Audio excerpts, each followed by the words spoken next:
अतुल के पास एक बार फिर चलते हैं। जी अतुल, अब क्या बात हो रही है कोर्ट में?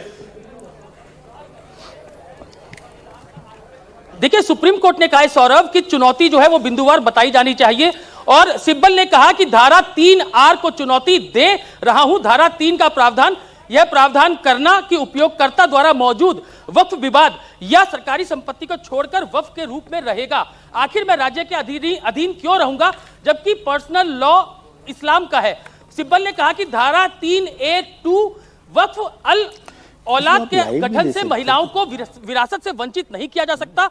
इस बारे में कहने वाला राज्य कौन होता है? सीजीआई ने कहा कि हिंदू में भी सरकार ने कानून बनाया है, संसद ने मुसलमानों के लिए भी कानून बनाया है।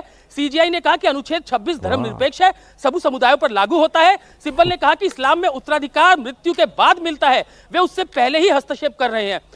इसके बाद धारा 3C के तहत वक्फ के रूप में पहचानी गई या घोषित की गई सरकारी संपत्ति को अधिनियम के लागू होने के बाद वक्फ नहीं माना जाएगा। ये तो बहुत बड़ी बात कह गए कपिल सिब्बल कोर्ट के अंदर। अतुल, कपिल सिब्बल कह रहे हैं, कपिल सिब्बल ने यह कहा कि वक्फ अल औलाद के गठन से महिलाओं को विरासत से वंचित नहीं किया जा सकता।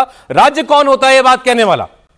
सरकार ने यह तर्क दिया था कि ये जो वक्फ अल औलाद किया जाता है, मोटे तौर पर इसको इस तरीके से समझिए कि किसी ने वक्फ कर तो दी अपनी प्रॉपर्टी, लेकिन कहा कि अब इससे जो कमाई होगी ये मेरे जो डिपेंडेंट्स हैं, मेरे परिवार के इन इन इन इन लोगों के भरण पोषण के लिए उसका इस्तेमाल किया जाएगा, और अंत में जब कोई नहीं बचेगा तो यह अल्लाह की हो जाएगी। यह वक्फ अल औलाद होता है। तो उसको लेकर के बहुत सारी शिकायतें थी। सरकार ने उसमें यह प्रावधान किया कि अगर कोई ऐसा वक्फ अल औलाद कर भी दे कि हम सबके बाद प्रॉपर्टी हमारे अल्लाह की हो गई, उसमें भी आप विरासत में अपनी बेटी को उसका हिस्सा दिए बगैर नहीं छोड़ेंगे। आपको बेटी का हिस्सा निकालना पड़ेगा, उसके बाद आप जो बचता है आप उसको वक्फ कर सकते हैं।